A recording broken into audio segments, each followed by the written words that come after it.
On a le plaisir d'accueillir Gilbert Sette. Bonjour Gilbert, Bonjour. Merci d'être avec nous. Vous êtes professeur d'économie à Neoma Business School et auteur, on en parlera j'imagine, avec l'apprentissage de travailleurs, mais entre parenthèses, pauvres. Bienvenue et merci d'être avec nous ce matin Gilbert. En face de vous, Denis Père. Bonjour Denis. Bonjour Ludovic.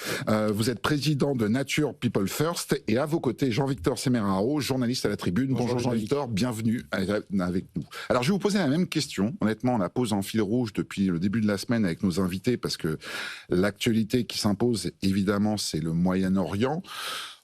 Demain, on sera au 7e jour, une semaine de cette guerre où chaque jour qui passe nourrit un peu plus d'inquiétude au plan économique. On n'est pas dans une analyse géopolitique. Est-ce que aujourd'hui, objectivement, vous êtes inquiet par rapport à cette situation dans une lecture économique? Denis? Moi, je suis inquiet si le conflit dure. C'est vraiment la chronologie qui... C'est la seule chose qui compte, je pense. Enfin, c'est la seule question valable. Après, est-ce que le conflit va durer? C'est vrai que le régime iranien a été décapité, enfin plus de 40 dirigeants ont disparu instantanément ou presque. Le pays continue quand même de se battre, semble-t-il, alors avec une précision très moyenne, mais avec une intensité quand même relativement forte encore.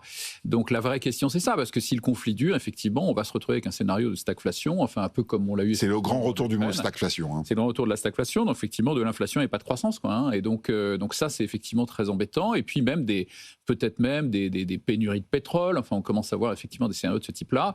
La zone la plus impactée, c'est l'Asie, bien entendu. D'ailleurs, ce qui, moi, me fait penser que la motivation de Trump dans tout ça était probablement d'affaiblir la Chine au final, parce que finalement, la décision de Trump, c'est un pari gigantesque, hein, alors que les États-Unis n'étaient pas agressés directement par l'Iran, ce que lui répète d'ailleurs quotidiennement son opposition démocrate actuellement. Et c'est un pari, bien sûr, au plan du conflit en tant que tel et de ses conséquences sur l'économie mondiale, avec l'embrasement de cette région, le détroit d'Ormuz, le blocage effectivement des livraisons de pétrole. C'est un pari aussi politique énorme pour lui, hein, parce que sa base MAGA est fondamentalement hostile à ce type d'opération. Il s'est fait élire 2 fois, en grande partie, pas que, mais en grande partie sur un discours, on arrête avec ces guerres qui ne nous concernent pas, et même sur son discours, c'était la guerre, c'est un échec de la négociation, c'est qu'on n'avait pas de bons négociateurs, et donc on partait au combat. Et donc là, il sort complètement de cette logique. À quelques mois des midterms qui ont lieu en novembre, où il est déjà pas très bien positionné parce que les droits de douane ont créé quand même de l'inflation, même s'il y a quand même une dynamique considérable grâce à la révolution de l'IA, grâce à toutes sortes de facteurs fondamentalement forts. Il est quand même pas très bien positionné par rapport au midterm, mais là il rajoute une couche en fragilisant sa base MAGA qui tout d'un coup n'y croit plus. Enfin, on a élu quelqu'un qui nous a dit qu'il partirait pas en guerre comme ça à la première occasion, et c'est ce qu'il fait. Donc prise de risque énorme, avec peut-être comme seul bénéfice pour lui à court terme, qui est quand même une des stratégies, enfin un des objectifs fondamentaux de l'administration Trump, mais qui d'ailleurs fait consensus maintenant aussi au sein des démocrates, c'est fragiliser la Chine, quoi. Hein, la grande dans le dossier du Venezuela d'ailleurs. Hein, exactement, parce que l'Iran c'est le seul partenaire de la Chine au Moyen-Orient. Si l'Iran devient demain un allié des États-Unis, c'est un vrai problème pour la Chine quand même en termes d'approvisionnement pétrolier. Donc c'est peut-être la seule raison pour laquelle il y est allé. Il a fait ce pari incroyable qu'il n'a pas encore gagné, mais qu'il gagnera peut-être. Ouais. Ouais, quand même, le mot pari n'est pas anodin, hein, vu ce qui se passe depuis 7 jours. Gilbert, sur votre degré d'inquiétude, on va dire, au 6e jour. Non, je partage complètement l'analyse qui vient d'être faite. Ce qui est étonnant, c'est que les marchés boursiers européens, finalement, ont décroché là, aujourd'hui, au bout d'une semaine, de 2%, hein, à peu près. C'est-à-dire pas grand-chose. Hein. Ce qui signifie qu'implicitement, les acteurs de marché font le pari d'un conflit qui va pas durer longtemps. D'un conflit qui va pas durer longtemps et d'un écroulement du régime iranien. c'est un pari. Et je suis totalement incompétent pour savoir quelle est la solidité des forces armées, ou s'il va y avoir une espèce de dissolution, une dispersion.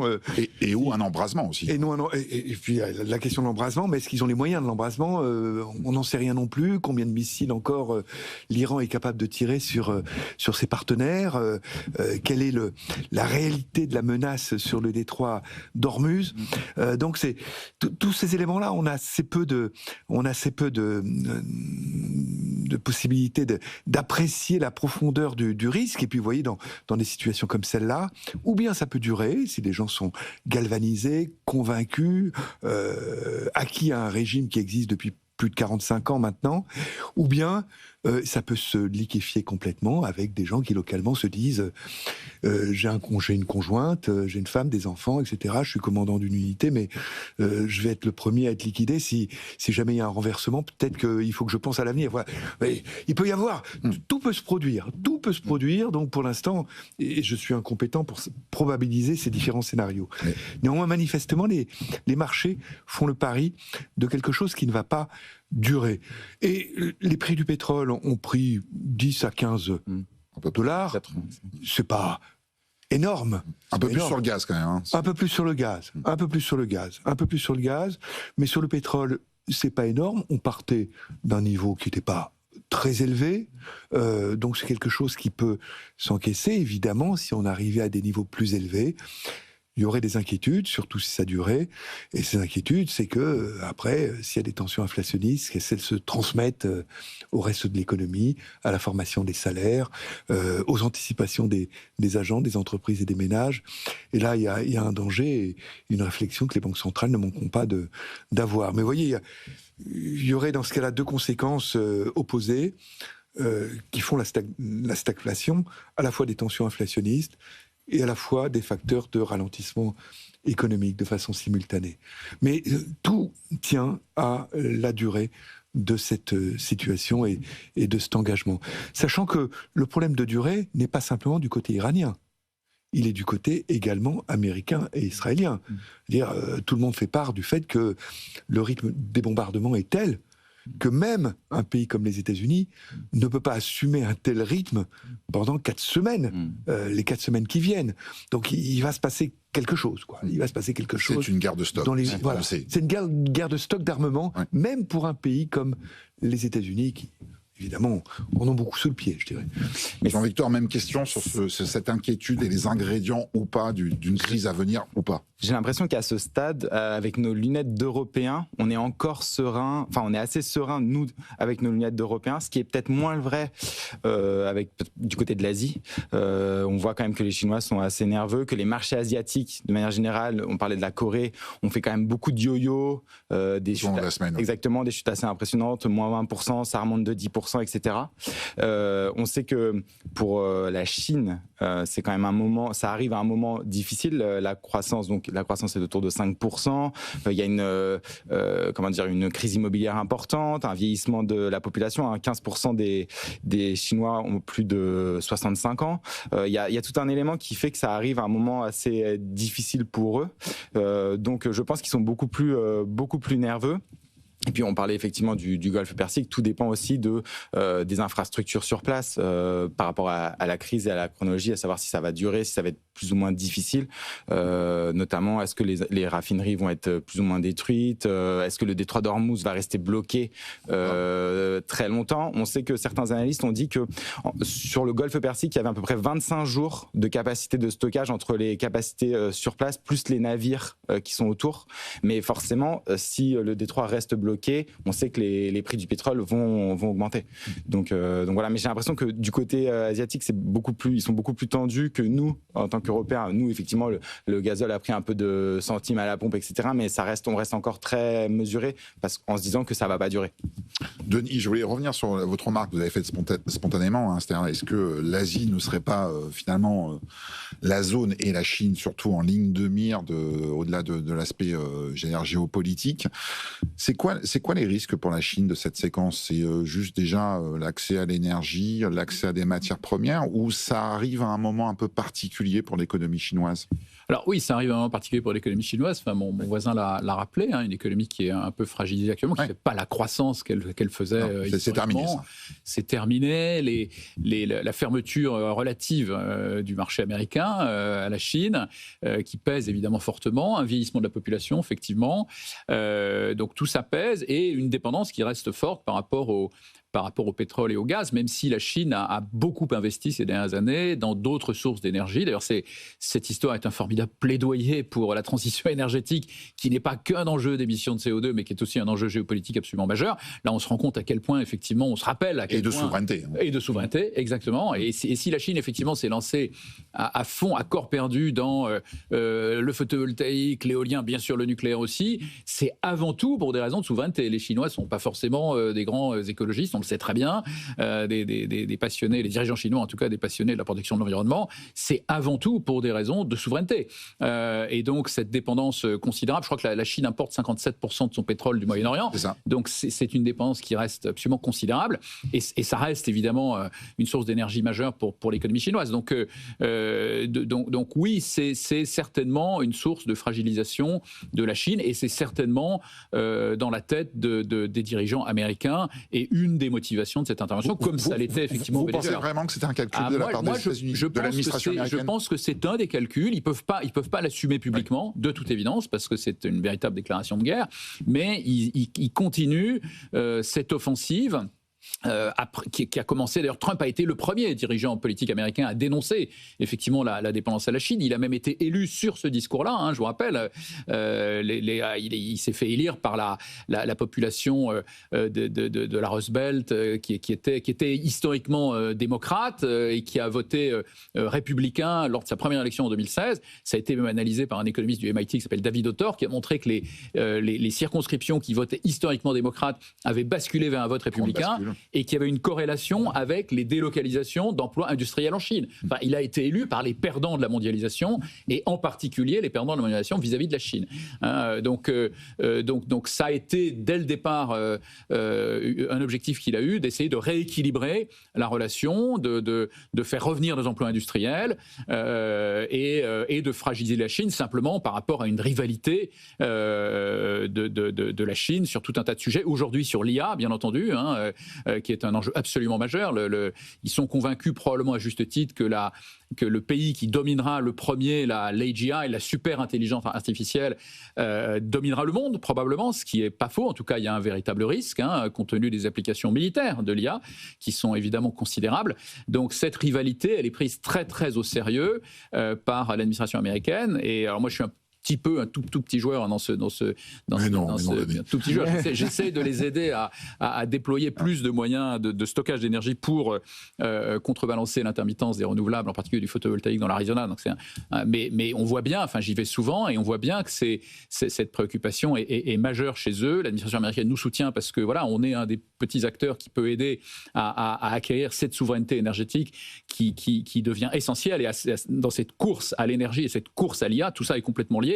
On voit bien que c'est des enjeux complètement stratégiques pour eux, et donc je pense effectivement que c'est quelque chose qui n'est pas absent de leur raisonnement. Ce serait assez logique, en tout cas, ce serait assez logique. Après, il y a d'autres considérations. Il y a bien sûr le partenaire israélien qui les a beaucoup poussés, qui est le grand gagnant, même s'il souffre aussi bien entendu dans ces circonstances, mais qui est le grand gagnant, qui est en train de mener aussi une offensive contre le Hezbollah au Liban, qu'ils avaient déjà assez largement décapité, mais qui sont en train de finir d'anéantir, très brutalement, mais je pense qu'à un moment donné, ils n'avaient pas tellement le choix non plus, et donc ils ont beaucoup été poussés par le partenaire israélien, mais je pense qu'ils étaient quand même volontaires pour y aller. Enfin, ils avaient quand même envoyé des porte-avions dans la région, enfin, c'était assumé, et effectivement, je pense que la Chine est en ligne de mire incontestablement, et qu'ils vont avoir un levier supplémentaire sur eux le jour où l'Iran devient encore une fois un allié des États-Unis. C'est l'ensemble du Moyen-Orient qui est plutôt pro-américain, et qui contrôle une source d'approvisionnement d'énergie majeure pour la Chine. Donc oui, je pense que c'est un enjeu. Oui. Gilbert, sur ce calcul asiatique, on va l'appeler comme ça, en tout cas ce pari asiatique, c'est un scénario, en tout cas c'est la zone aujourd'hui qui semble la plus impactée, la plus vulnérable. là, dans les premiers jours, en tout cas. En fait, je me risquerais pas à essayer de lire l'intérieur des pensées d'un Donald Trump qui est si changeant. Je vois pas pourquoi, d'un jour à l'autre. Pour revenir au monde et à l'Europe, je dirais que on était déjà dans une situation où les facteurs d'incertitude étaient nombreux pour les ménages, pour les entreprises. Et pour les entreprises qui veulent développer des projets, qui veulent investir, qui veulent s'engager pour l'avenir, il y a déjà de nombreux facteurs d'incertitude en Europe et en France, plus particulièrement compte tenu des difficultés budgétaires de la France. Personne ne sait quelles vont être les discussions budgétaires pour 2027. Les originalités, l'inventivité en termes de taxation dont feront part nos députés, comme ils ont fait part de cette inventivité pour le budget 2026. Et là, il y a un nouveau facteur d'incertitude qui s'ajoute. Vous voyez ? Il y a un nouveau facteur d'incertitude. Mais ce que vous dites, c'est qu'il y a un facteur d'incertitude qui s'ajoute à un moment où finalement l'Europe, et notamment la France, a des marges de manœuvre quasiment nulles. Quasiment nulles, où dans tous les pays, il y a cette situation d'incertitude et dont les entreprises comment dirais-je, qui sont dans la meilleure situation sont des entreprises dans le domaine de la défense, dans des domaines très très spécifiques. Mais sinon, pour tout investisseur, que va être l'avenir mondial, européen et français, et en particulier en France, fiscal. Et donc là, on ajoute encore un élément d'incertitude. Ça ne veut pas dire que je porte un jugement sur le fait que ce conflit est légitime, pas légitime, etc. Bon, il est clair que l'Iran était un danger, non seulement pour la zone, mais pour le monde, et que ce danger était croissant. Maintenant, voilà, cette intervention, ce conflit se produit à un moment qui n'était pas un long fleuve tranquille, quoi. Donc ça s'ajoute à beaucoup de difficultés, plus particulièrement en France que dans tous les autres pays européens. En même temps, on peut dire que si on voit le verre à moitié plein, que la France a été très résiliente l'année dernière, qu'on a quand même réussi à faire 1% de croissance, que bon, après c'est peut-être une croissance aussi un peu en trompe-l'œil, avec des grandes masses sur comme vous disiez, des secteurs très stratégiques, l'aéronautique, etc. Mais on résiste quand même, dans toute cette incertitude, malgré tout, on résiste pas si mal. Et jusqu'à présent, les prévisions de croissance pour l'année qui vient étaient plutôt favorables, enfin meilleures encore que l'année dernière. Alors moi, sur la croissance, je suis un peu moins positif que vous. Évidemment, je constate le chiffre de croissance et on peut s'en féliciter. Hein, mais qui nous a un peu surpris quand même. De l'an dernier. Nous a surpris. Mais c'est le reflet aussi du fait qu'on fuit les réalités, les ajustements qui sont à faire. Oui. On finance par des hausses d'impôts. Donc, comme on le fait depuis des décennies, hein, c'est pas un choix récent, mais on recule des difficultés. On se ment un peu à nous-mêmes sur... Voilà, qu'on devra affronter, parce que quand certains parlaient d'un PLF très dur, d'un PLF... d'un projet de loi de finances vraiment de rigueur, etc., il y avait une augmentation déjà en valeur et en volume des dépenses publiques. Et là, on a rajouté une couche dans ce qui a été décidé et voté. Donc, bien sûr, on souffre pas trop en termes de croissance, mais on souffre pas trop à un prix qui est celui de la non-consolidation fiscale qu'on aurait dû faire, non-consolidation fiscale qui nous amène à reculer cette consolidation qui un jour devra se faire, et de façon douloureuse.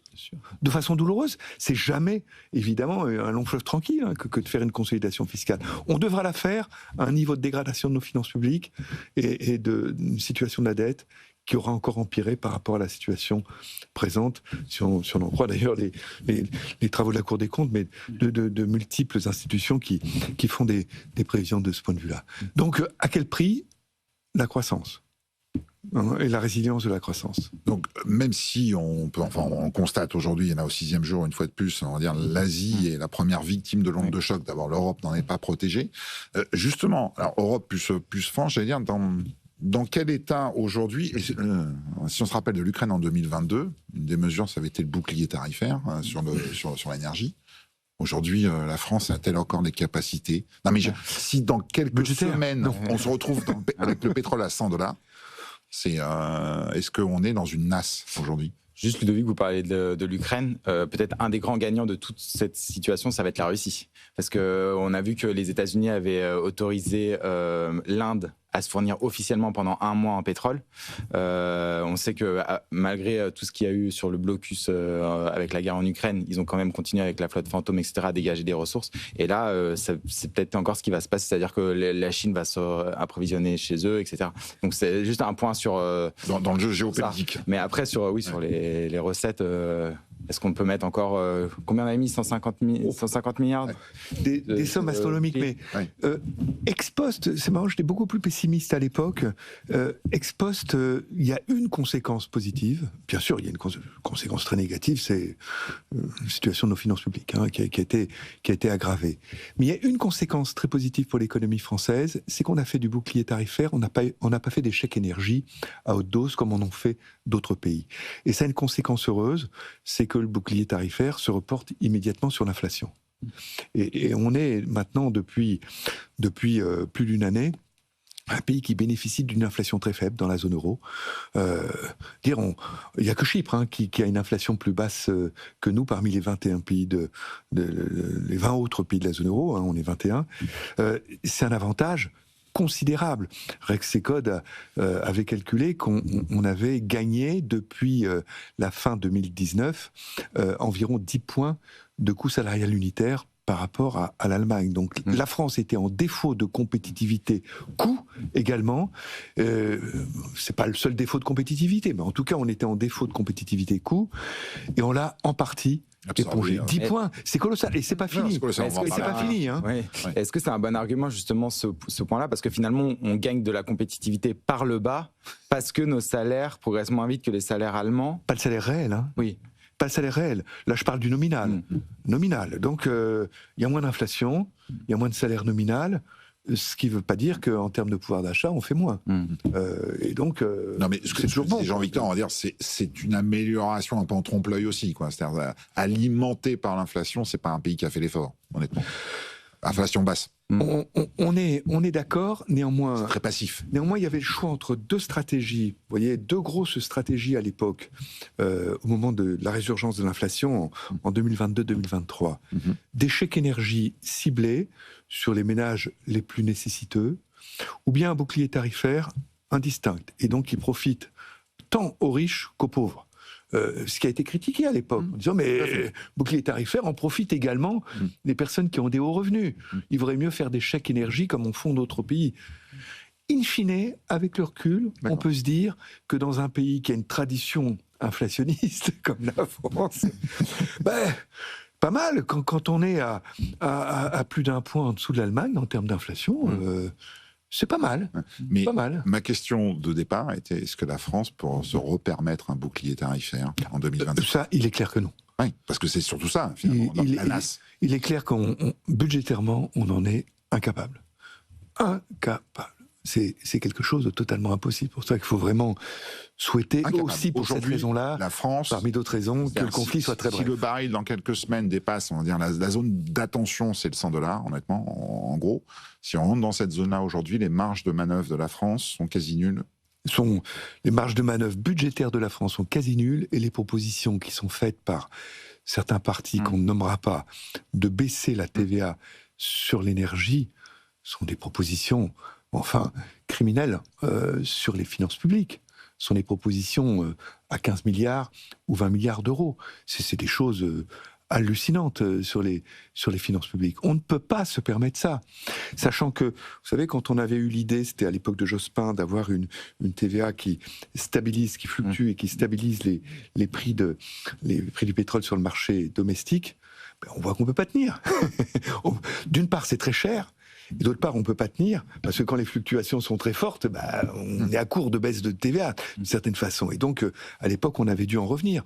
On a aussi cette expérience qui nous montre que c'est pas tenable dans certaines situations, et vu les incertitudes sur la situation, ça peut devenir intenable. En tout cas, on n'en a pas les moyens budgétaires. Ça, c'est clair. Denis, il y a un point sur lequel, puisque vous avez une attention très particulière sur les États-Unis et globalement sur la nouvelle économie, l'économie numérique, c'est la petite alerte hier quand même issue de la Corée du Sud qui est pas neutre en disant là, au rythme où vont les choses, on va avoir un problème de production sur les semi-conducteurs. Ça vous alerte parce que le nombre de fois où sur ce plateau, collectivement, on a commenté la bulle IA, pas IA et tout ça en se disant où est la mèche qui fera exploser la bulle, ça pourrait être un château de cartes. Ah oui, bien entendu. Enfin, il y a la Corée du Sud est un acteur majeur et c'est pas le seul. Enfin, Taïwan, c'est pas le seul. Aussi. Mais qui est dans la même zone aussi. Mais c'est qui est dans la même zone aussi et donc qui est touché par définition aussi. Effectivement, une grande partie des pays d'Asie sont les fournisseurs aujourd'hui des semi-conducteurs américains et internationaux, européens aussi. Et même si les États-Unis, là aussi, essaient de se dévulnérabiliser massivement. Moi, je vais beaucoup à Phoenix, c'est la zone où je suis très présent. Et Phoenix, vous avez des chantiers considérables. Vous avez des chantiers de TSMC. Qui sortent de terre. Qui sortent de terre à une vitesse incroyable avec un investissement de 165 milliards de dollars dans 6 usines de semi-conducteurs actuellement à Phoenix. Donc il y a un basculement, il y a un rapatriement effectivement de ces savoir-faire, mais les usines sont en construction, elles ne sont pas encore là. Donc effectivement, s'il devait y avoir des pénuries ou des difficultés de production, ça impacterait bien entendu l'économie américaine, l'économie européenne, la croissance de l'IA, le développement de l'IA, tout ça est complètement lié, bien entendu. Mais encore une fois, la probabilité que le conflit dure n'est pas du tout certaine, fort heureusement. Et je rejoins ce que disait Gilbert tout à l'heure. Enfin, je pense que on voit mal effectivement ce conflit durer éternellement compte tenu de la fragilité quand même du régime iranien qui a pris un choc absolument considérable. Jean-Victor, vous voulez Non, mais du tout.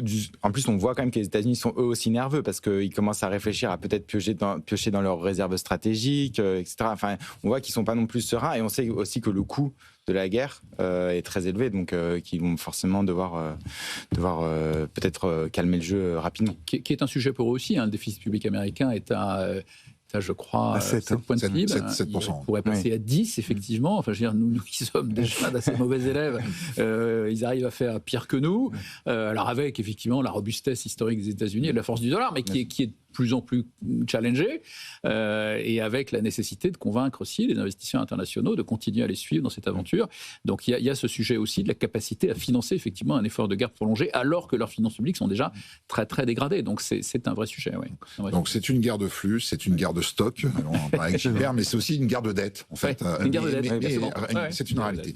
Sachant que pour les finances publiques américaines, il y a en plus la question qui a été révélée il y a 10-15 jours, d'un éventuel remboursement. Oui, des droits de barrière. Oui, absolument, des 140 milliards. Et on est quand même dans des sommes astronomiques qui ne sont pas négligeables. 140 milliards 150 milliards, oui, de cet ordre-là. Quoi. Donc, 150 milliards comme première estimation.